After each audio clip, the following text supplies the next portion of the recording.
అందరికీ నమస్తే.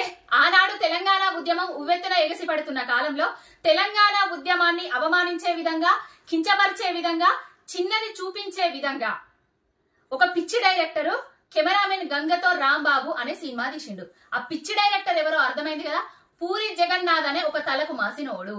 చిన్న చిన్న బట్టలేసి హీరోయిన్లకు డ్రగ్స్, మందుదాగుడు, గిసొంటియే ఉంటాయి. రౌడీయిజం, గుండాయిజం ప్రేరేపించే విధంగా ఉంటాయి వాని సినిమాలు. ఒక ఫ్యామిలీ అందరు కలిసి చూసే విధంగా అస్సలుండే. మెసేజ్ ఓరియంటెడ్ సినిమాలను అస్సలు తీయడు. ఆనాడే కెమెరామెన్ గంగతో రాంబాబు సినిమా తీసినప్పుడే వానికి తగిన బుద్ధి చెప్పేది ఉంటే ఈనాడు ఇంతటికి తెగించేవాడు కాదు. ఎందుకంటున్నా అంటే ఒక్కసారి పాటినూరి ఏం చేద్దామంటావు మరి? మారు ముంతా విన్నారు కదా. మారు ముంతానట, చోడు చింతానట. ఆ హీరోయిన్ కి సగం బట్టలేసి ఆ హీరో ఒక మందు సీసా పట్టుకొని ఆ హీరోయిన్ దగ్గర ఒక పాట పాడుకుంటా మధ్యలో కేసీఆర్ గారి డైలాగును పెట్టిండు. వీడికి ఎంతటి గుండె ధైర్యం! అరే తలకు మాసిన సన్నాసి!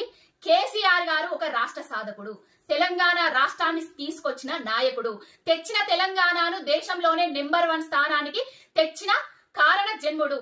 ఆయన డైలాగును నీ తాగుబోతు సినిమాలల్లా, నీ తాగుబోతు పాటలు పెట్టి ఏం సందేశం ఇవ్వదలుచుకున్నావు? తెలంగాణ అంటే ఎందుకు నీకు ఇంత చిన్న చూపు? తెలంగాణ నాయకులంటే నీకెందుకు ఇంత చిన్న చూపు? ఏం బలుపెక్కి కొట్టుకుంటున్నారా? మీ ఆంధ్ర ఓరియంటెడ్ సినిమాలల్లా మీకు ఇష్టం వచ్చిన రాజకీయ నాయకుడి డైలాగులు పెట్టుకోర్రి, కానీ కేసీఆర్ గారి డైలాగులను పెట్టి కేసీఆర్ గారిని అవమానించే విధంగా, తెలంగాణను అవమానించే విధంగా చేస్తున్నావు. ఖబర్దార్ పూరి జగన్నాథ్, నీ పాటలకెళ్లి వెంటనే కేసీఆర్ గారి డైలాగును తొలగించాలి. తొలగించని ఎడల నీ ఇంటిని ముట్టడిస్తాం బిడ్డ.